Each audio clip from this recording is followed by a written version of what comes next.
written quiz that you'll be doing, right, for this IRP4. That's a written quiz. But you look at the schedule when is the test.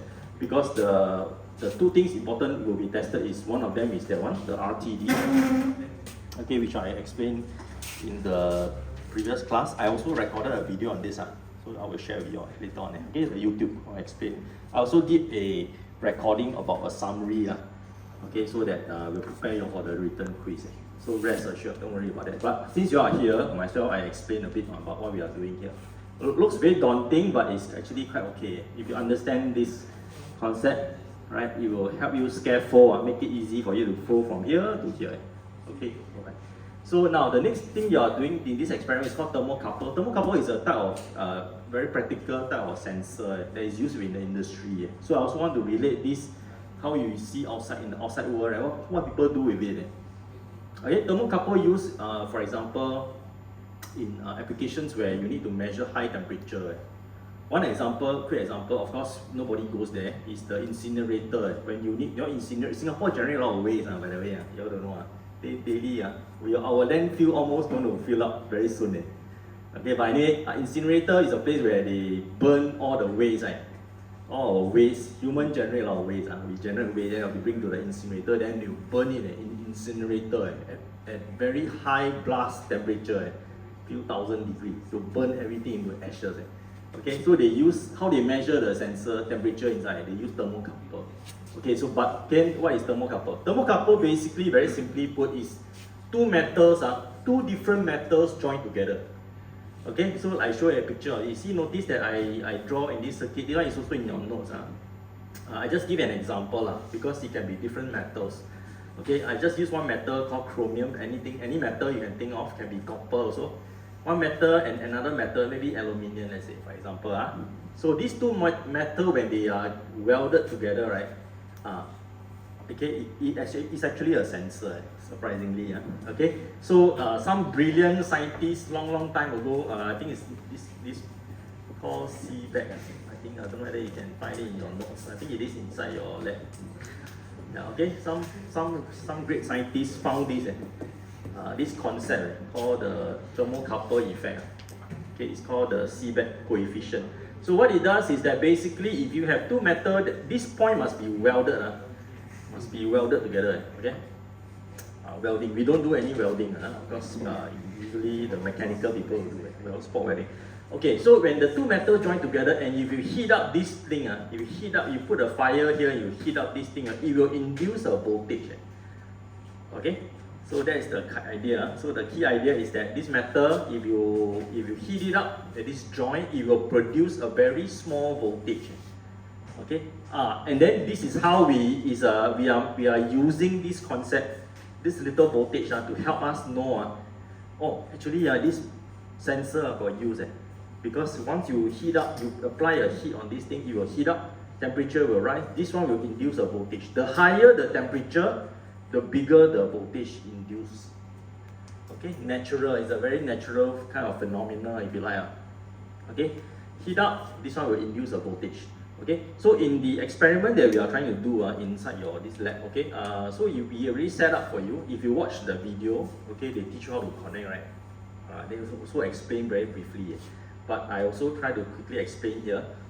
Okay, so the idea is this. Now you got this thing called the hot junction. This hot junction is what we call the unknown temperature. You want to characterize this. In other words, the whole idea is I want to characterize this thermocouple so that at the end of the day, I think you understand, right? If it's a linear, like for example, if I have this axis, y-axis called the thermocouple voltage. Okay, and then here is the temperature. This temperature is the difference between the hot junction and cold junction, which I'll explain shortly. What is cold junction?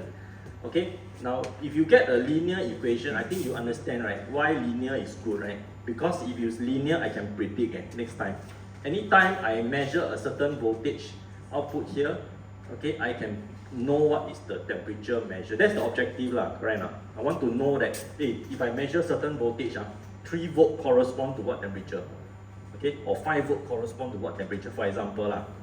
Okay, that's the whole idea, why we need to characterize. Okay, so we have a linear situation like this. very much like the RTD where we have a linear equation. Okay, we try to do linear stuff, not non-linear. Non-linear more difficult to characterize. Okay, so imagine, let's say for example, you've got a linear equation, right? For example, then it's very useful for us, right? Future, I can use this sensor or this setup to do any other measurements I want, because I got the characteristics. Next time you all go to out in the world, engineering world, same thing. Your boss will give you a sensor or some setup, right? Okay, can you help me to conduct this experiment and do some measurement? I want to know what is the result. So first thing first, before you can do anything, you must understand your sensor first, right? Then only you can do measurement that you want. Okay, so in a way, okay, same thing. So back to here. Now what we want to do is to generate some kind of a linear expression. Okay, somewhat like this, linear, so that when it's linear, it's very good because I can find out what is the gradient, what is the slope, right? You all know what's slope, right? Slope. Okay, find the slope, then get the equation. Okay, as much as we can. Alright, so coming back to here, this setup here, this is the circuit equivalent of what you all are connecting. The one is connection, this is the actual heat analysis. So the idea is this, two different methods will induce a voltage. This is the induce. I'll put a little word here called induce. Induce means it produces by itself. Okay, now I have this induced voltage here. Now I also got this place called co-junction.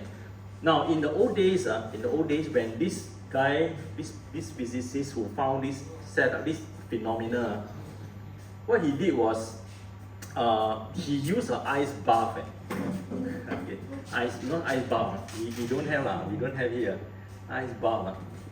That means basically it's in like a science lab. You know, last time you all secondary school, you all got a science lab, right? You got a lot of chemical but okay, then they got this thing called the ice bath. Ice bath means it's a bucket inside your ice. Simply put, okay? Simply put, not to put your beverage, okay? It's an ice bath. It's a glass beaker, if you like, inside filled with ice. The idea is that if you soak this thing in ice, okay, very simply put, is that the voltage here will be zero. Okay, you put into ice, the temperature output induced voltage is zero. Okay, because why we need a reference, makes sense, right? Okay. So, but however, you see in this lab here, we cannot afford to have ice, right? How to maintain the ice? So if we are in the dry lab, yeah, so we don't have ice. Okay, so don't worry, if we don't have ice, also can do. What we can do is that we use another sensor to measure it to get a reference. Okay, because if we, let's say for example, in a certain, we know. Okay, let's say for example, in this, guess what is the temperature in this room? Yeah, guess. I don't know what you think. Usually 24, 23, let's say 23 degrees C. At 23 degrees C, we know exactly what is this voltage, because we already know, because we are using another sensor called LM335, right, which we can measure, right? The one we all have already used. The one can convert the degree Kelvin to degree Celsius, okay, and so on. So this one we know already. So we use this as like sort of like a reference, if you like. Okay, so we call this co-junction.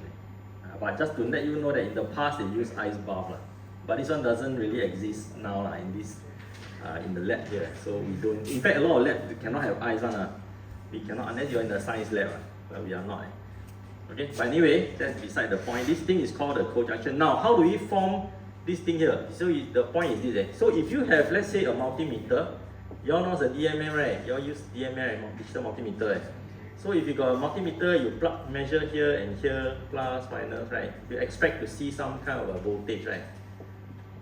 I mean, theoretically, okay, but instead of using multimeter, we are using our DAQ, right? DAQ, remember? 60192, replace. Because we can do the logging, right? We can record the data. It's better, right? Rather than just taking a multimeter C1 value only. Okay, so the idea is this, as you can see over here. Now, the point is this, okay, I'm going to then sum up the voltage here. Now remember, these are the voltage source. So I would end up with this. So this one plus V1, okay, let me get my polarity correct. So it's plus V1 minus V2. Okay, then we should minus V out. Okay, the sum of the voltage drop equals to 0. Okay, so in effect, if I put it correctly, okay, your V out, this one easily can make mistake. You get the polarity wrong. So V1 minus V2. Okay.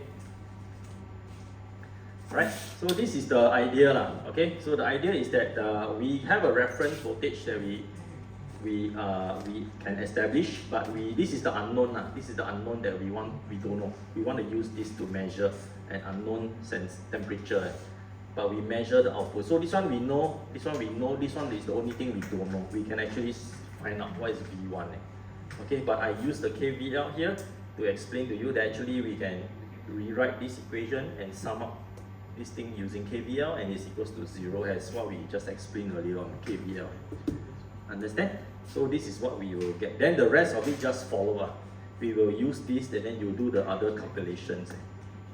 Oh, I think maybe quite enough. I think you're quite overwhelmed. Okay, I think maybe for now, maybe we pause here first. So think about it first. Carry on with your experiment, get some more data, then we can explain a bit more. Okay, so I stop. You can stop.